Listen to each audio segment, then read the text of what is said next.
चलिए खबरों की शुरुआत करते हैं उस बड़ी खबर से जिसने न सिर्फ देश बल्कि राजनीतिक पार्टियों के वजूद पर भी काफी असर डाला है। दरअसल हम बात कर रहे हैं पिछले दिनों आए 5 राज्यों के चुनाव परिणाम की, जहां पर 3 जगह कमल खिला तो वहीं तेलंगाना में हाथ को जनता का साथ मिला। बस तेलंगाना छोड़कर जो बाकी 3 स्टेट थी उनमें ताबड़तोड़ मतलब बीजेपी ने झंडा गाड़ के और कांग्रेस की माटी पलीद कर दी से। बाकी यार इन चुनाव परिणाम इस हार जीत है मन लाग किते न किते 2024 के इलेक्शन पे लोकसभा चुनाव भी और हरियाणा के विधानसभा चुनाव भी किते न किते असर तो जरूर पड़ेगा भाई। और हाँ एक बात और भाई कि भाई इन चुनावों में प्रचार खातिर हरियाणा बीजेपी और कांग्रेस और जेजेपी सबके नेता लाग रहे थे भाई। बिल्कुल विकास भाई, हरियाणा बीजेपी और हरियाणा कांग्रेस के जो नेता हैं वो इन सभी राज्यों में अपने चुनाव के लिए प्रचार प्रसार कर रहे थे, लेकिन जब चुनाव के नतीजे घोषित हुए तो बीजेपी के जो नेता हैं वो हरियाणा में मिठाई बांटते नजर आए, साथ में वो ढोल पर अपनी जो कमर थी वो भी मटकाते नजर आए। भाई नवीन जोश तावेगा जीत का डंका जो बजाया है, परचम 3 स्टेटा में जो ले रहा है भाई। हरियाणा बीजेपी के कई नेता की ड्यूटी लग रही थी प्रचार में भाई, वह खुशी तो मनावेंगे। बिल्कुल विकास भाई, वहीं हरियाणा बीजेपी के 2 ऐसे नेता हैं जिन्होंने राजस्थान के चुनाव में जीत हासिल की है। बाबा बालकनाथ जो अपनी तिजारा विधानसभा सीट से जीते हैं और वहीं नोक्सम चौधरी वो कामा सीट से जीत हासिल की उन्होंने। भाई हरियाणा के नेता राजस्थान में भी झंडे गाड़न लग रहे हैं भाई। किमे ना किमे किते ना किते जाके 2024 के इलेक्शन में असर तो पड़ेगा भाई। बाकी भाई कांग्रेस वाले भी पूरे प्रचार करने जा रहे थे हरियाणा वाले हैं, उनकी भी बता कि मैं चलिए बता देते हैं विकास भाई। हरियाणा के नेता हैं कांग्रेस के रणदीप सुरजेवाला। उनको पहले कर्नाटक की कमान मिली थी, तब तो उन्होंने कांग्रेस को अच्छे खासे मार्जिन से वहां पे जीत हासिल करवाई थी, लेकिन फिलहाल उन्हें कमान मिली थी मध्य प्रदेश की, जहां पर कांग्रेस को निराशा हाथ लगी है। भाई हरियाणा कांग्रेस के दिग्गज नेता रणदीप सुरजेवाला अगर इनका जादू उड़ा चाल जाता तो भाई हरियाणा में भी बल्ले बल्ले हो जाती, किते न किते आला कमान जाके मतलब इनका कद भी बढ़ांदा, पर वह बात बनी नहीं। इबिन ने हरियाणा में जोर लाना पड़ेगा, क्यों हरियाणा में तो पहले अपने साई वाले ताऊ उनके लिए पहले 36 का आंकड़ा रहे हैं। BDU versus SRK. बिल्कुल विकास भाई, हरियाणा कांग्रेस की दिग्गज नेता कुमारी शैलजा को छत्तीसगढ़ की कमान सौंपी गई थी, लेकिन क्या था उनको भी वहां पर निराशा झेलनी पड़ी। मैडम शैलजा ने भी अपनी जो हरियाणा में यात्रा करनी थी उसका पैनी नजर रखनी पड़ेगी और भाई दबाव बनाना पड़ेगा, फिर जाके किते तान बाजेगी ना तो साइंग वाले तो ऊपर नहीं बसने देंगे। तो भाई नवीन यह बात थी हरियाणा कांग्रेस की। ये भाई हरियाणा जो जेजेपी वाले थे वे भी भाई करड़े होकर राजस्थान में मतलब गेड़े मारने लग रहे थे, ऊँटा की सवारी करने लग रहे थे हैं? और क्या देख भाई राजस्थान विधानसभा की चाबी मारे दो रहे, उनके तले मारी चाबी तो खुलेंगी, तो भाई कितने खुले तो कोई ना, उनका के बनी वो बता। बिल्कुल विकास भाई, ताले खोलना तो दूर है, उनकी तो चाबी गुम हो गई और कई जगह तो उनके कैंडिडेट नोटा से मुकाबला करते नजर आए। वहीं अपने जेजेपी के जो विधायक जो कैंडिडेट थे उनकी हार पर जो जेजेपी के हरियाणा के जो उप मुख्यमंत्री है दुष्यंत चौटाला वो निराश नजर आए और साथ ही कांग्रेस की हार पर वो चुटकी लेते नजर भी आए। क्लियरली दिखा है कि कांग्रेस को तीनों प्रदेशों में कांग्रेस पिछली बार जीती थी लोगों ने नकारा।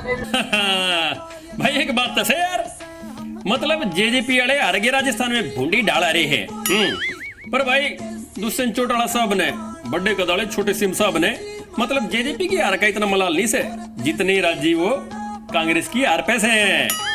पर बाकी दुष्यंत चौटाला साहब जो चाबी राजस्थान में लागनी थी विधानसभा में वह लगी तो कोन्या, हरियाणा की डाल ताले खुले तो कोन्या। तो चलिए बात करते हैं अब उस नेता की जो राजस्थान में जेजेपी की हार पर सबसे ज्यादा खुश है। हम बात कर रहे हैं चौधरी बीरेंद्र सिंह की। उन्होंने जेजेपी की हार पर कहा कि इस चुनाव से साफ हो गया कि जेजेपी का राजस्थान में नहीं बल्कि हरियाणा में कोई वजूद नहीं है। जेजेपी के पास खुद ही वोट नहीं है तो बीजेपी को क्या ही दिलवाएंगे। सही अगर आकलन किया जाए तो उनके 19 जो उम्मीदवार थे उनमें एक उम्मीदवार ऐसा था जिसको 23,000 से कुछ ऊपर वोट मिली है, बाकियों की तो सैकड़ों में ही था, कोई 100 कोई 200 कोई 800 कोई 600। जेजेपी की अपनी वोट नहीं रही, वो हमारे को क्या मदद करेंगे। बांगर वाले चौधरी साहब के जेजेपी की हारत है घीहा तो गल गया भाई, वो तो चाह नहीं थे अगर भाई इनकी चाबी किसी तले में फिट ना हुए। अरे भाई इस चुनाव परिणाम के बाद भाई हरियाणा में भी बीजेपी जेजेपी के लिए इलेक्शन लड़ती आना गठबंधन करने में मतलब कई बार सोचेगी अगर भाई गठबंधन में चुनाव लड़ा कि नहीं लड़े।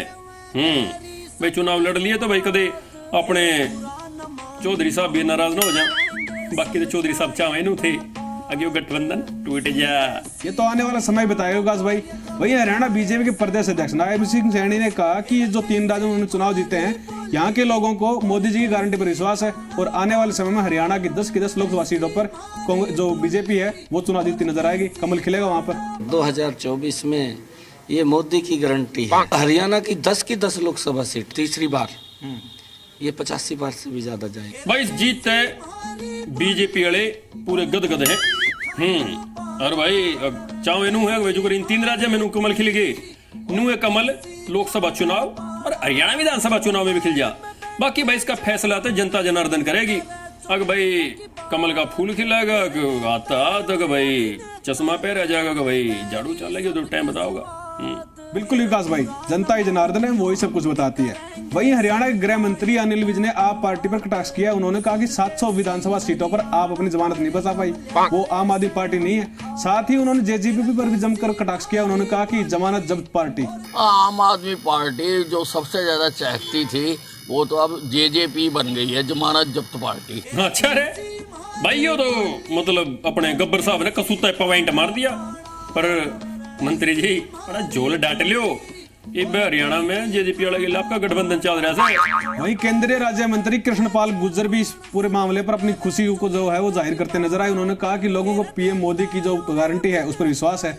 मोदी जी हैट्रिक लगाएंगे, क्योंकि मोदी जी पर सिर्फ देश का नहीं पूरी दुनिया का भरोसा बढ़ रहा है। बाकी यार इन चुनाव परिणाम यह चीज रोन लग रही है कि भाई कुछ तो से जो 3 स्टेटा में बीजेपी ने झंडा गाड़ा से। वही हरियाणा कांग्रेस के नेता दीपेंद्र सिंह हुड्डा 3 चुनावी राज्यों में हार के बाद कुछ बुझे नजर आए। साथ ही उन्होंने जेजेपी पर भी कटाक्ष किया।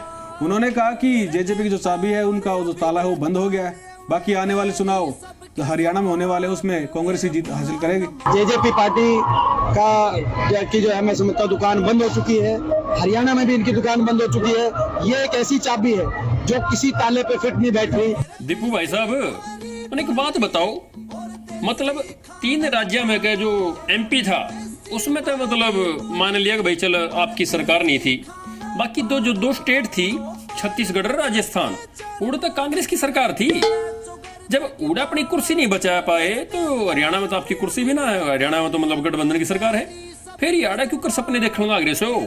वही हरियाणा के बिजली मंत्री रणजीत चौटाला ने कहा कि 2024 के चुनाव को लेकर इन नतीजों से तस्वीर साफ हो गई है, लोग पीएम पर भरोसा कर रहे हैं। वही राज्यसभा सांसद कार्तिकेय शर्मा ने कहा कि पीएम मोदी का जो विश्वास है वो लोगों के ऊपर ज्यादा बढ़ता जा रहा है। मोदी साहब का करिश्मा सिर्फ प्रधानमंत्री मोदी जो उनकी गारंटी है वो काफी है लोगों के लिए। भाई नवीन 100 बात की एक बात भाई, इन चुनाव परिणाम का कितने न कितने हरियाणा के चुनाव पर असर तो जरूर पड़ेगा। बाकी यार जीतने वाले जो मानस है वो तो पूरे जोश थे, मतलब सराबोर से। और जो हरियाणा है भाई उन हरियाणा इलेक्शन खातर करड़ी कमर कसनी पड़ेगी, जब जाके कितने तान बाजेगी।